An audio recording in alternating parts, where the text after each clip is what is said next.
Video is brought to you by #Score Marketing Division Sufi Guidance Channel YouTube। ठीक हूँ बादशाह जी।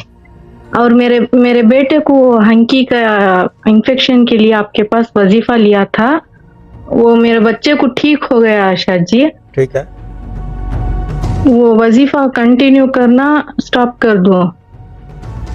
पढ़ क्या रहे थे बाजी, क्या करवाया था मैंने, ये बता दें। सब आपने वो मेरे बेटे को फुल हंकिया में इन्फेक्शन हो गया था, उसके वास्ते तुम्हें बोले वो वजीफा पढ़ो बोल को 786 टाइम बिस्मिल्लाहिर्रहमानिर्रहीम 3 बार यासीन विर्द मुबीन और 6000 बार या लतीफ। इसको 3 बार से 1 बार कर दें और पढ़ते रहें कि घर में बरकत खैर और बीमारी से बचे रहें। इसको 1 बार जी शाह जी, 1 बार कर दें विर्द मुबीन। वही पूछना।